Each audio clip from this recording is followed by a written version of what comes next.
Assalamualaikum warahmatullahi wabarakatuh. Selamat siang, salam sejahtera untuk kita semua.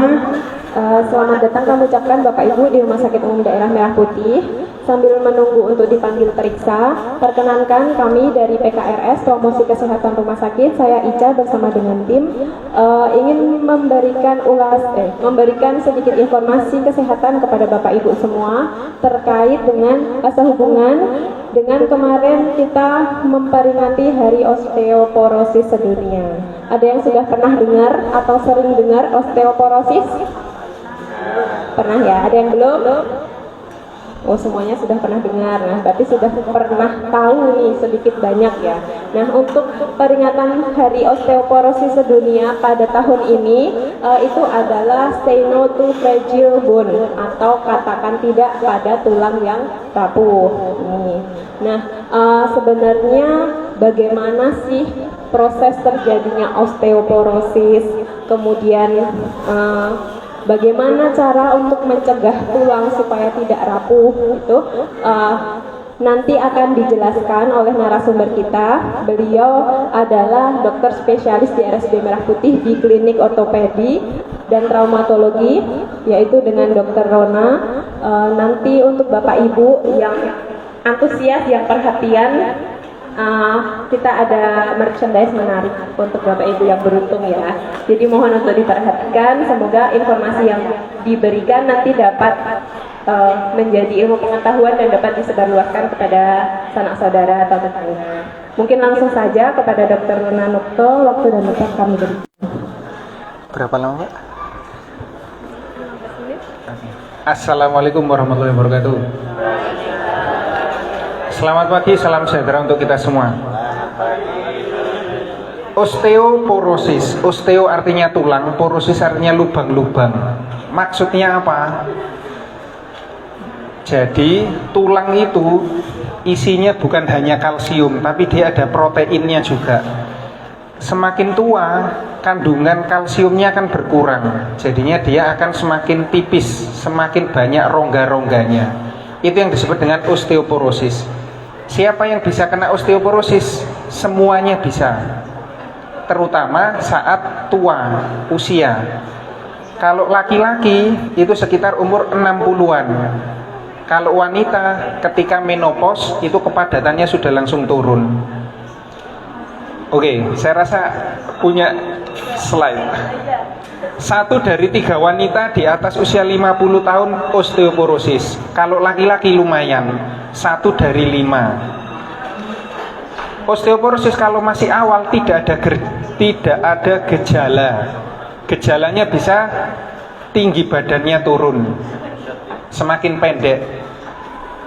Di Indonesia lebih banyak lagi dibandingkan orang Belanda. Indonesia banyak osteoporosis. Jadi ternyata kepadatan tulangnya itu seperti ini. Ketika lahir kepadatan tulangnya segini, kemudian naik. Ini dia itu kayak nabung, menabung kepadatan tulang, naik. Dan ketika puncaknya adalah ketika umur 25 sampai 40. Setelah itu kepadatan tulangnya akan turun sampai meninggal dunia. Kalau wanita di sini ada menopause, ketika menopause dia langsung anjlok, langsung turun jeret ini. Jadi biasanya wanita lebih sering osteoporosis. Hubungannya apa? Makanan, vitamin D. Kalau pada bayi itu sangat penting, terutama pada 1000 hari pertama untuk mencegah stunting. Itu bayi-bayi harus dipastikan bahwa ASI-nya cukup, makannya cukup. Tapi berhubung di sini tidak ada yang bayi, usianya rata-rata. Sebetulnya yang penting itu ketika usia segini, usia belasan sampai maksimal umur 25. Ini harus dimaksimalkan nabung kepadatan tulangnya. Tapi kalau umurnya sudah offset semua ini ya tinggal menunggu waktu. Ini ya. Setelah umur 25 hanya bisa memelihara massa tulang. Kalau sudah umur 40, umur 50, saya ingin tulang saya kuat, minum susu, apakah bisa? Ya bisa, tapi hanya menjaga, tidak bisa menambah. Harusnya dulu anaknya waktu kecil kasih susu.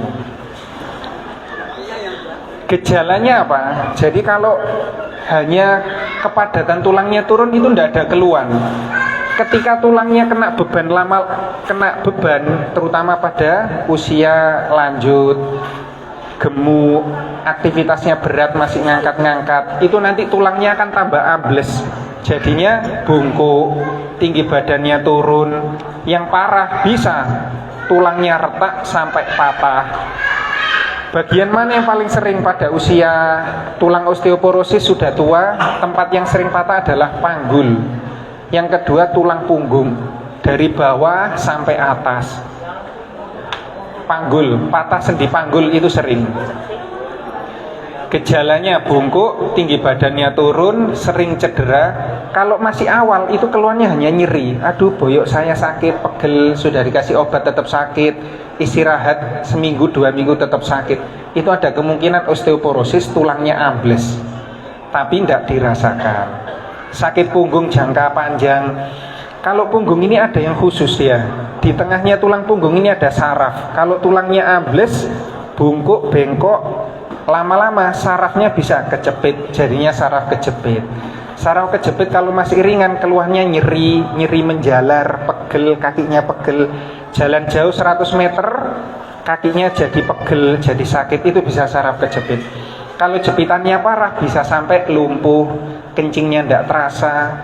Kalau sudah seperti itu pilihannya operasi. Tulang yang beresiko, tulang rahang, lengan. Yang paling sering ini tulang paha, tulang punggung, sama pergelangan tangan. Nah sering ini orang sudah tua jatuh kepleset nahan gini, krek. Kalau masih muda tidak apa-apa, tapi kalau sudah osteoporosis, sudah tua, biasanya nyeri, patah. Faktor resiko yang pertama adalah indeks massa tubuh di bawah atau sama dengan 19. Orang yang gemuk semakin beresiko.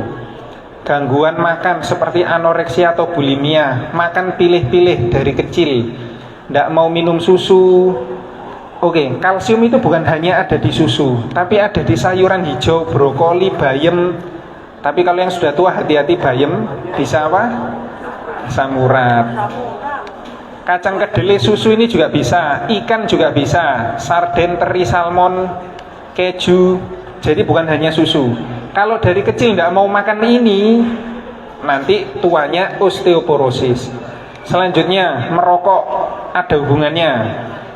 Banyak merokok, osteoporosis. Minuman keras, ada juga obat-obatan yang menyebabkan osteoporosis seperti steroid, obat-obatan rematik. Loh, saya tidak pernah minum steroid, kenapa kok osteoporosis? Ternyata minum jamu. Ada jamu yang nakal itu dikasih steroid. Kalau minum rasanya enak, tapi efeknya tulangnya jadi rapuh. Ya, lebih baik minum obat, atau kalau enggak ya bikin racian sendiri. Selanjutnya, ukuran tubuh yang kecil.